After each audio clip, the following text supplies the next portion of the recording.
Here we go with part 2 of the 4-player minigames. We are now on Mecha Marathon. Some people don't, on some other lists, some people don't like this game either, for something. But there is a positive note to things. This isn't like the control stick spinning games in Mario Party 1, like Powder Battle, Pedal Power, and Tug of War, where you spin it with the palm. In this game, you actually have to press the buttons. So, I just don't get why some people don't like this game. It's a pretty alright game to me. Anyways, in this game, the object of Mecha Marathon is to wind up a Mecha Fly Guy. Players are given 10 seconds to wind up their mechanical Fly Guy, and at the end of the 10 seconds, the players release their Mecha Fly Guy and see which one can fly the farthest. To wind up the Mecha Fly Guy, players must press the A and B buttons simultaneously. The Mecha Fly Guys will eventually land, and the character whose Fly Guy had flown the farthest wins the game. I did have a few problems with it at first, because I was thinking I would have gone far because of pressing the buttons so many times. And yet, it doesn't go that far, so I'm mixed on this game, but I'm not too as much negative as some think.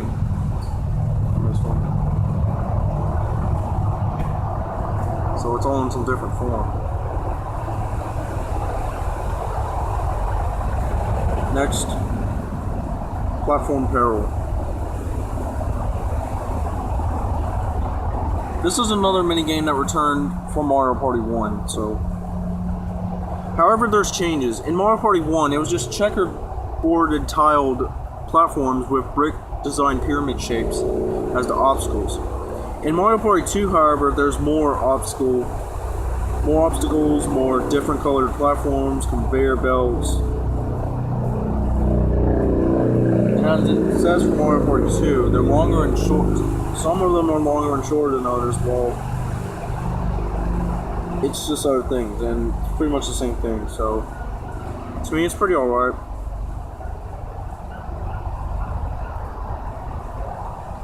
Platform Peril just seems pretty good.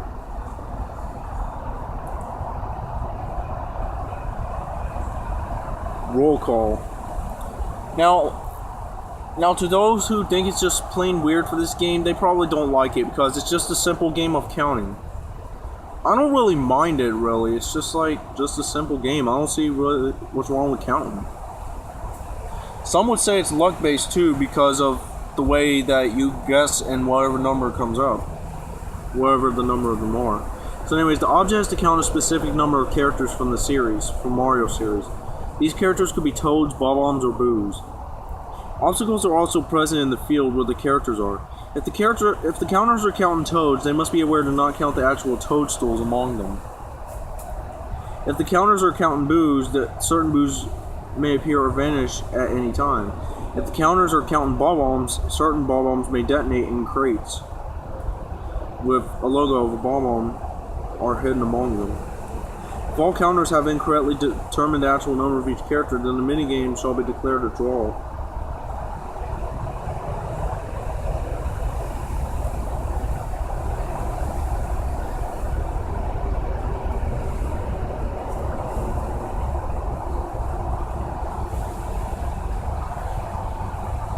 So, it's a pretty alright game, but some just think it's just a simple game of counting.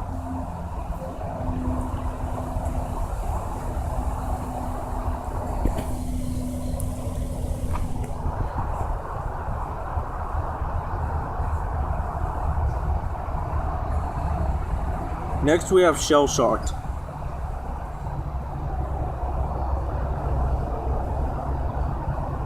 Quite possibly one of the best games in Mario Party 2. And I can see why.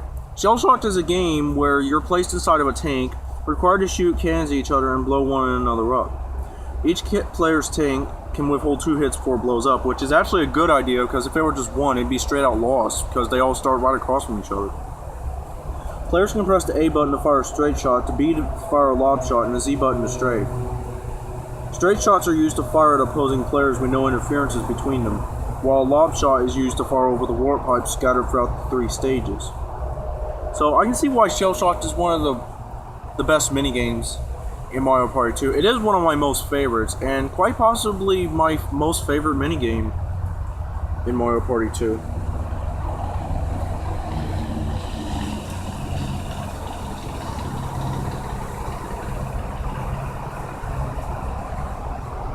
Shy Guy Says, which is actually another game from Mario Party 1. Unlike Mario Party 1, where you're out in the sea and in barrels, you're up in the sky hanging by balloons. But some say there's a problem with the Shy Guy in Mario Party 2, because he gets a little more random and wild than he does in the first Mario Party. So, I still say it's at a pretty alright level, in my case, so it's just what I think of it. Not too much to say about it.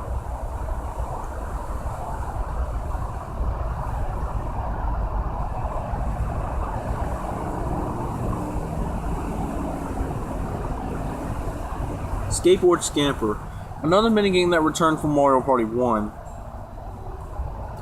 Unlike Mario Party 1 though, where you raced on a bridge over lava, you're in a random hallway running from a boo.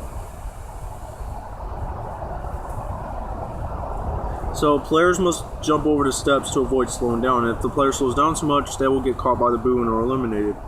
And the player that reaches the end first is the winner, so... Technically, some say they're mixed on it because of the way both versions were played out and everything, and just not at the highest degree. So, this is how it is. Slot Car Derby, another minigame returning from Mario Party 1. Same format, actually, where you just drive around the track and everything, where you have to avoid like spinning out and everything. But I'm thinking there were like more stages in Mario Party 2 as I remember. More tracks to race on in Mario Party 2 than Mario Party 1, but that's just a thing. Slot Car Derby, I do still like that game. Whichever version, so it's not really that bad to me.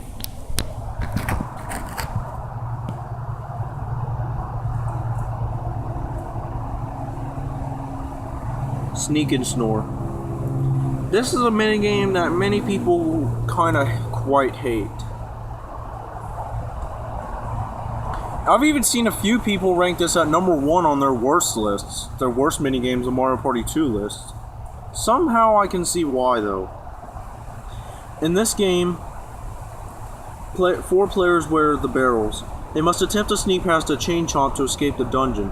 If a player presses his or her button at one end, he or she must go back to the other side of the room to open the door.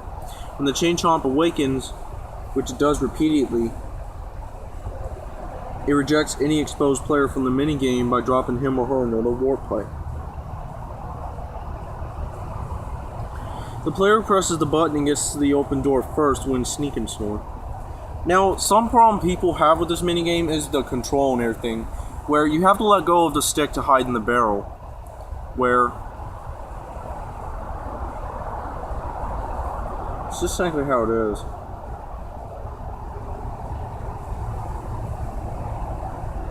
So I'd say I kind of agree on that, but not to the highest degree. So I'm mixed on this game, and pretty much I don't win too on this minigame either. So that's kind of another problem. And then in the times I do win, it's just really good, but not one of my favorite minigames, but it's pretty alright one. Tile Driver.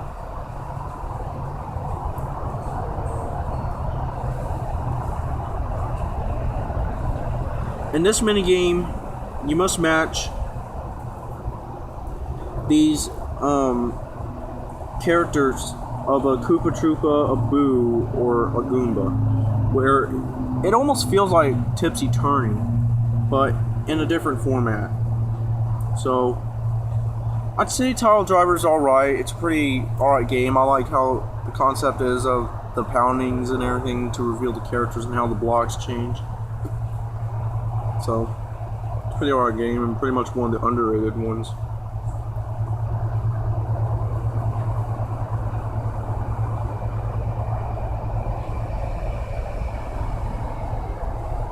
Tipsy Turning, which, speaking of there, another game that appeared from Mario Party 1.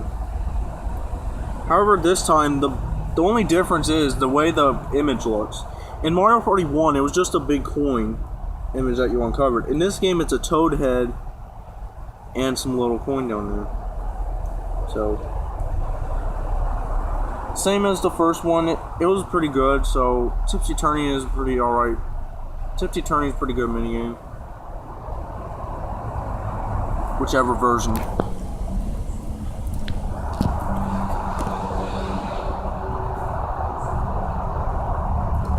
Toad in the Box.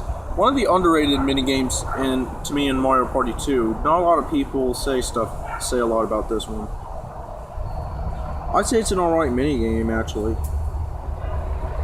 And it's pretty much for some reason this game just connects really well with me. I like this game. One of my favorites in Mario Party 2. It's just pretty fun to play. With the competitiveness of trying to get all the toads and everything. So anyways, in this game, the characters hit a rotating box above their head. There are 5 levels, each of which the box begins to rotate faster. To move up a level, the box must be hit so that an image of Toad is on the front of the box. If any of the images are on the front, the character will suffer a short pause and hit the box again before being given another chance to hit it. If a Piranha Plant is on the front, the character will be hit once, while Chain Chomp will necessitate the same response twice. If Baby Bowser's on the front, the character will be instantly slammed. So, yeah, despite the little bit of things, how hard it can get sometimes, I'd say it's a pretty good minigame, and one of my favorites in Mario 2.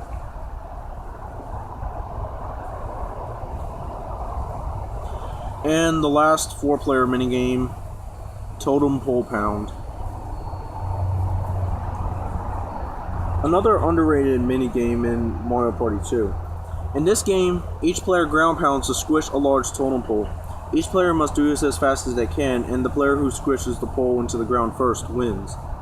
It's a pretty alright minigame. It's not a lot to say about it. It's just like basic ground pounds and everything.